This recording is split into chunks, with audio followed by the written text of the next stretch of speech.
Hey there, welcome to LSAT Demon Daily. I'm Francesca, and I'm here with our former Demon student, Chris. How you doing, Chris?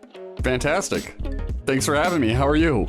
I'm fantastic, thank you. We're happy to have you. We're here for an exciting reason. You're here to share your success story with everybody. Tell us how you crushed this test. So first of all, congratulations on the score. That must feel great. Yeah, it absolutely did. I mean, I don't know how much more I can say about that. It was just once you got the goal score, it's pretty much everything you want from it, right? Yeah, totally. Makes it worth it. So why don't you start by giving us the 50-foot view over your LSAT journey, diagnostic, final score, how long you're studying for? Okay, so I started in October or November of 2020. In October, I had a 152 diagnostic, October 2020.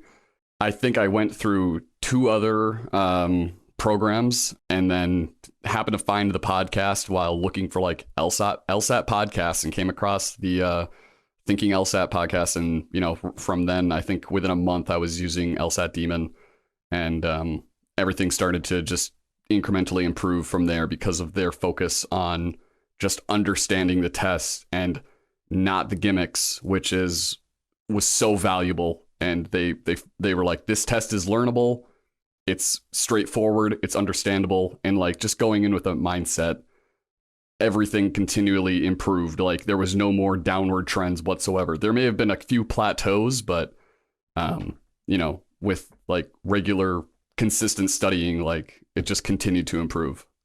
Yeah, we'll come back to the plateaus because people always want to hear about that. That's a very common experience that happened to me too.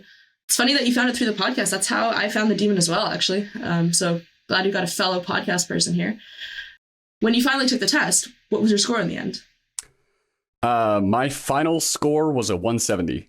So an 18-point improvement from a diagnostic. And I think every other program's like, we'll give you 6 points. We'll give you 7 guaranteed points. And it's like 18 points is incredible, really.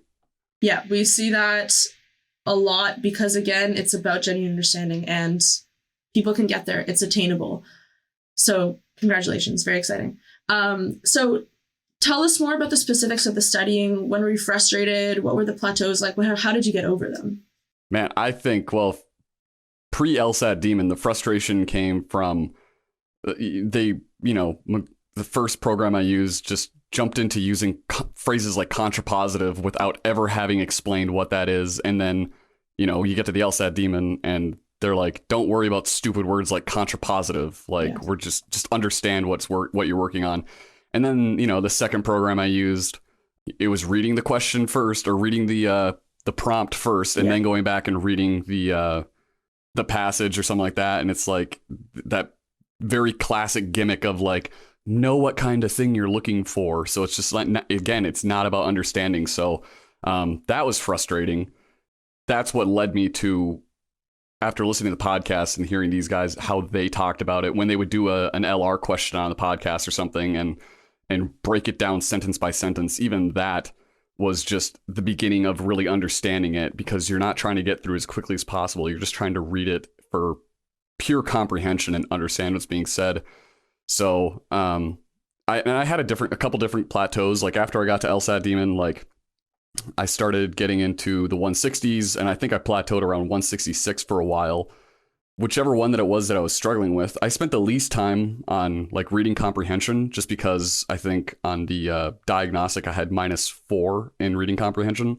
And then I just got really obsessive about like one particular area for a while. I don't know if that's good advice that I would share. Like, I'm not sure if they recommend just going through the whole thing all the time, like focus on each bit individually. But I know that logic games became my favorite thing to do when I started out, probably -12 or 13.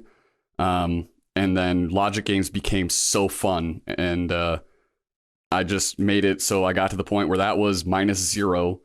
And then, logical reasoning was like that one you had to, I think for me, the plateau came from trying to get through it as quickly as possible and making that time limit. And then, once they talk about, Nate and Ben talk about clicks, right? Like it needs to click for you. And I slowed it down to just reading one sentence, and so I really understood one sentence at a time. And I think from there, like as I got through it, like you start to recognize like the logical fallacies that are the test is testing you on, to the point where like if I was having a conversation with someone in real life and I'd be like, that's correlation, not causation, actually. So I don't know if your argument really holds water right here. So it might have been just that being part of it, that I was applying whatever it is that I was picking up from the test in real life as like kind of doing the LSAT all the time, maybe helped with breaking through those plateaus. It wasn't just something I did here at the computer. It was something like paying attention to how people are thinking and what they're saying and applying the same kind of critical analysis all the time. Absolutely. It's a way of thinking. I actually always joke about that in my classes. When I talk about this, are you like a lawyer mentality on logical reasoning? You want to have that mentality, like you say, of like looking for the thing that the person said that was wrong or invalid in whatever way. But I always joke that like you have to read LR the way that your loved ones don't want you to listen to them, like just listening for the thing that's wrong and trying to break apart the argument. I see the benefit to get better on the test, to bring that into your day-to-day life, but I also see how it can be beneficial to separate the two. Yeah. And yeah, congrats on getting to -0 on logic games. That's exactly what we want to see. They're perfectible. They just are. They make perfect sense. Absolutely. They all do, but logic games is probably the easiest to get that consistency on. The other thing I wanted to add about plateaus is that they're often frustrating because you're stuck in the present and you don't see what's coming.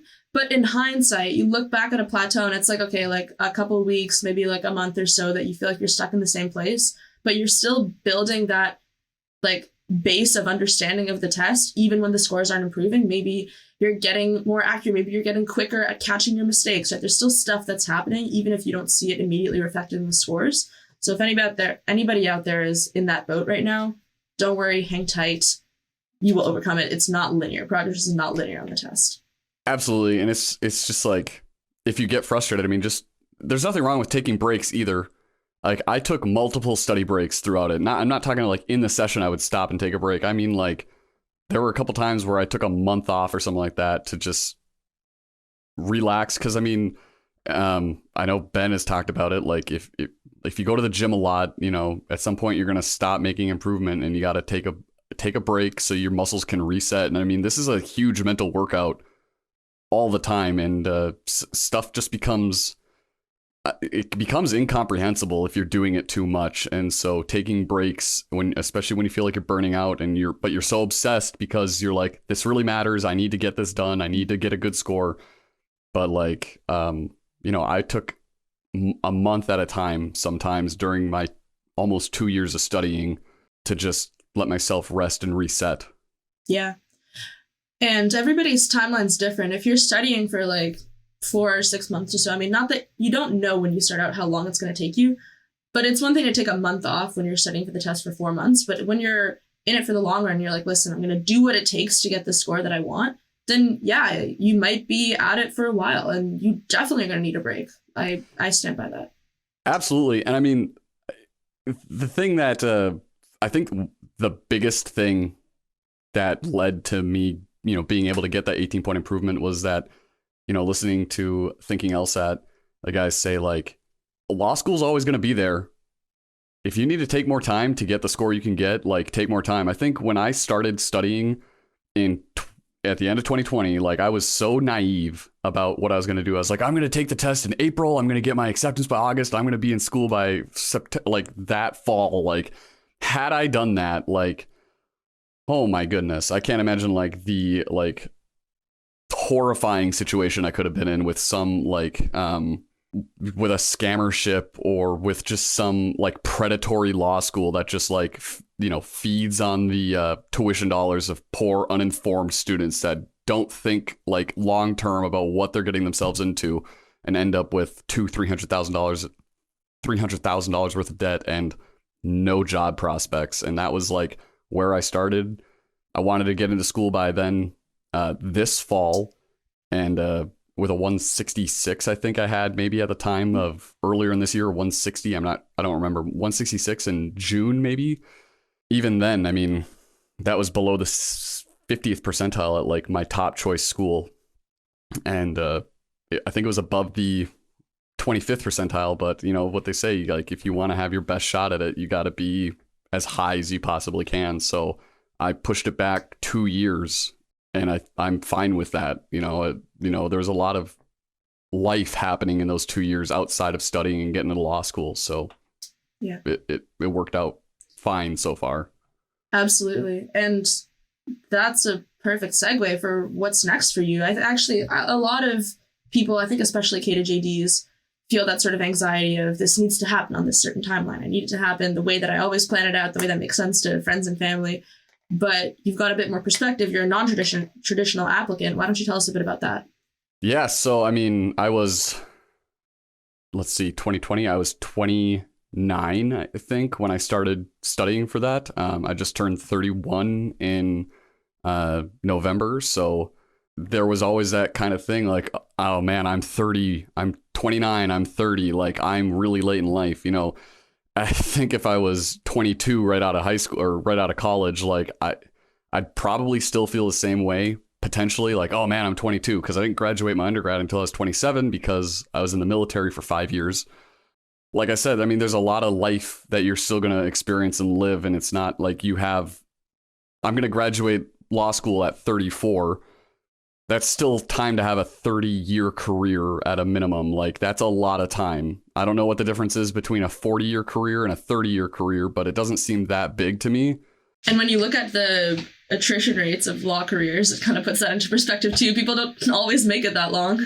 Right. Or, 50% of people at JDs don't practice. It doesn't necessarily, I mean, from what I've heard, there's people that, like, I worked at a courthouse too. So like I took different avenues to get experience. So by going to work at a courthouse, like I spoke to judges about their careers. I spoke to public defenders, to prosecutors, to private attorneys, and just kind of dug into like what it was they were doing.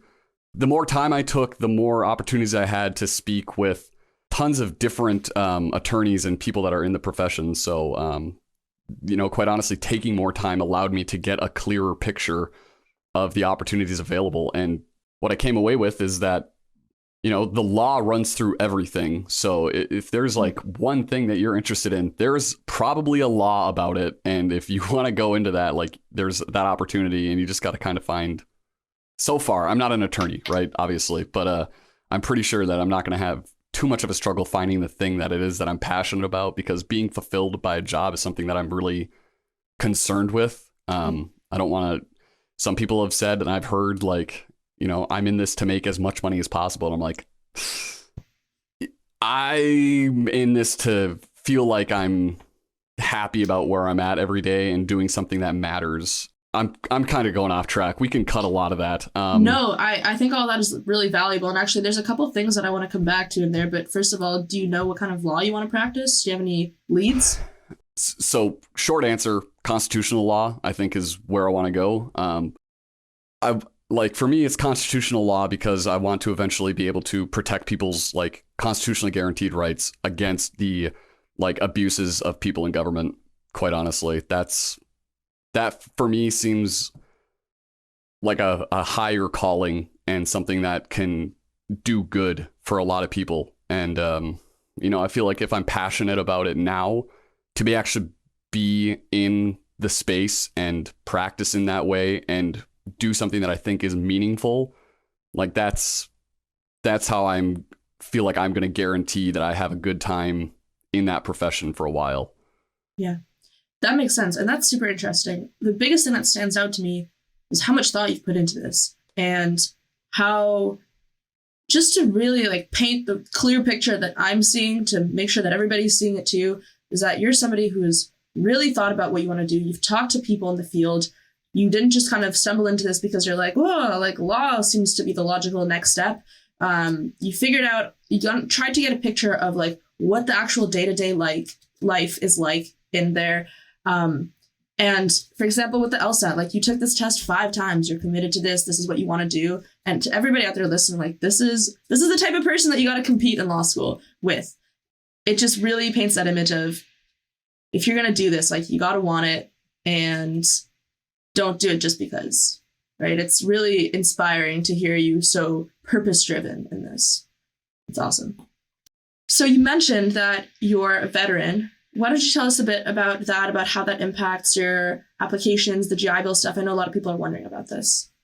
Yeah, so having spoken with I work with an organization that I found called Service to School, which is specifically for veterans getting into higher education. But the interesting thing that I've found as a veteran, and I'll get to GI Bill and vocational rehab, but the interesting thing I've found as an enlisted veteran is that most of the veterans that I've spoken to that are in law school are officers.